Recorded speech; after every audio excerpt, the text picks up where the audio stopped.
नमस्कार, एक बार फिर आप सभी का अपने ज्ञान पाठशाला यूट्यूब चैनल पर स्वागत है। आज हम फिर एक बहुत ही महत्वपूर्ण विषय पर चर्चा करने वाले हैं, जो कि है एसएससी आंदोलन, जो कि शिक्षकों और अभ्यर्थियों के द्वारा किया जा रहा है। ये वीडियो आपके लिए, आप चाहे शिक्षक हो या विद्यार्थी हो या इस देश में किसी भी पद पे काम कर रहे हो, ये वीडियो आपके लिए बहुत इम्पोर्टेंट है, बहुत ही महत्वपूर्ण है, इसलिए अंत तक जरूर देखिएगा। जिसमें हम जानेंगे कि एसएससी और डीओपीटी के बारे में। आंदोलन क्यों हो रहा है, आंदोलन के क्या कारण हैं और शिक्षक अभ्यर्थियों की मांगे क्या हैं। सबसे पहले हम ये जान लें कि एसएससी क्या है। एसएससी स्टाफ सिलेक्शन कमीशन, कर्मचारी चयन आयोग, जिसकी स्थापना 1975 में भारत सरकार के द्वारा हुई थी, जिसका मुख्यालय नई दिल्ली में है। और इसका मुख्य कार्य क्या है? केंद्र सरकार की नौकरी की परीक्षा कराना, आंसर की जांच करना और रिजल्ट घोषित करना। अब हम जानेंगे कि ये आंदोलन क्यों हो रहा है, इसके क्या कारण हैं। एसएससी सीजीएल की परीक्षा 14 जुलाई 1 से 1 अगस्त तक होनी थी, जिसमें कई रुकावटें पैदा हुई। पहली समस्या तकनीकी खामियां आई, टेक्निकल प्रॉब्लम आई, जैसे कि माउस का खराब होना, सर्वर का डाउन होना। तो ऐसे लग रहा था जैसे कि वो कंप्यूटर कहीं चोर बाजार से खरीद के लाए हो, सेकेंड हैंड लिया हो, जो काम ही नहीं कर रहे थे। दूसरी कमी क्या आई? एग्जाम सेंटर इतनी दूर बना दिए गए कि अभ्यर्थियों को आने जाने की बड़ी दिक्कत हुई। 400-500 किलोमीटर दूरी पर आने जाने में समय लगता है, पैसा खर्चा होता है। और एक और कारण है परीक्षा का रद्द हो जाना। बच्चे या अभ्यर्थी परीक्षा केंद्र तक पहुंच गए, तब उन्हें पता चला कि आपकी परीक्षा रद्द हो चुकी है। और यहीं तक नहीं, उनके साथ वहां जब उन्होंने कुछ सवाल जवाब किए तो उनके साथ वहां दुर्व्यवहार भी किया गया। इन्हीं समस्याओं के हल के लिए और कुछ मांगों को पूरा करने के लिए जो भी शिक्षक थे अभ्यर्थियों को एग्जाम की तैयारी करवाते थे, उन लोगों ने अभ्यर्थियों के हक के लिए दिल्ली जाने का निर्णय लिया और डीओपीटी के मंत्री जितेंद्र सिंह से मिलने का निर्णय लिया। DOPT department of personal and training, कार्मिक और प्रशिक्षण विभाग, इन्हीं से मिलने के लिए शिक्षक लोग दिल्ली गए, शांतिपूर्वक है, हिंसात्मक तरीके से बात करने के लिए। लेकिन वहां उनको मिलने से रोका गया, उनको अंदर जाने से रोका गया। यही नहीं, उसके अलावा उन पे लाठियां बरसाई गई, अभ्यर्थियों को पीटा गया, बस बुलवा करके शिक्षकों को कैदियों की तरह, आतंकवादियों की तरह बस में भरा गया और नजरबंद कर दिया गया। हम बात करेंगे कि इन शिक्षकों और अभ्यर्थियों की आखिर मांगे क्या हैं।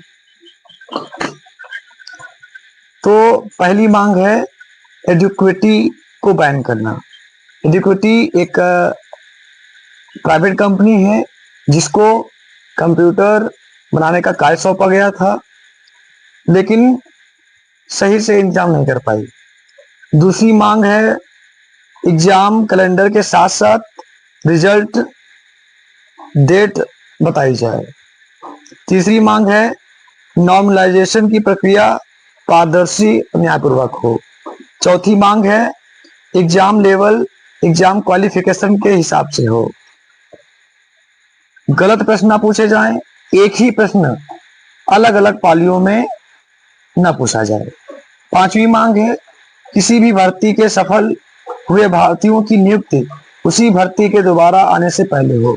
अर्थात अगर एक बार परीक्षा में विद्यार्थी पास हो चुके हैं तो पहले उनकी नियुक्ति हो जाए, फिर दोबारा परीक्षा कराई जाए। छठी मांग है हर परीक्षा की वेटिंग लिस्ट जारी हो।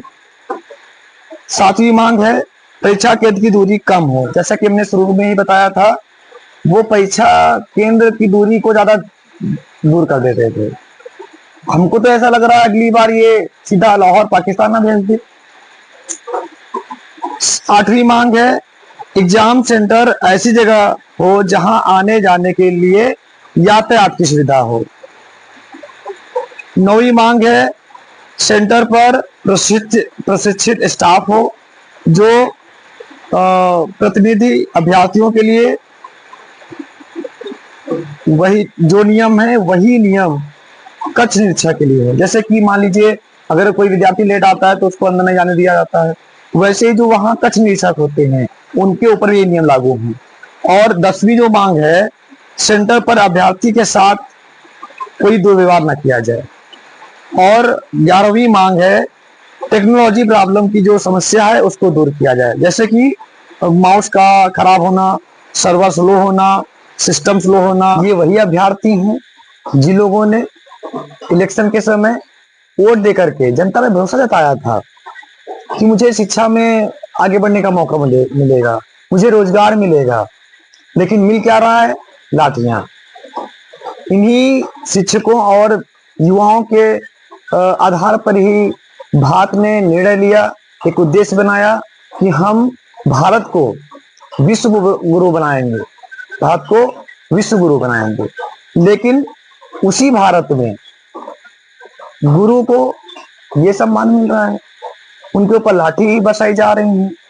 जिस देश में गुरु का सम्मान नहीं होगा वो देश विश्व गुरु कैसे बन सकेगा? मैं तो सल्यूट करता हूं ऐसे शिक्षकों को, ऐसे अभ्यर्थियों को जो अपने हक के लिए लड़ रहे हैं। आप सभी भी इस देश के नागरिक हैं। हमारा सबसे पहला उद्देश्य ये होना चाहिए इस देश का विकास, और जो भी दल, जो भी पार्टी इस देश का विकास करे, हमें उसी दल का, उसी पार्टी का समर्थन करना चाहिए। इस आंदोलन को लेकर के आपके क्या विचार हैं कमेंट में जरूर लिखिएगा। मैंने वीडियो के माध्यम से जानकारी आप लोगों तक पहुंचा दी है और आप भी इस जानकारी को आगे भेजिए, आप इस वीडियो को आगे शेयर कीजिए। अगर आप मेरे यूट्यूब चैनल को अभी तक लाइक सब्सक्राइब नहीं किया है तो सब्सक्राइब कर लें और बेल आइकन को दबा दें ताकि ऐसी वीडियो हम आप तक पहुंचाते रहें। मिलते हैं अगली वीडियो में, तब तक के लिए नमस्कार।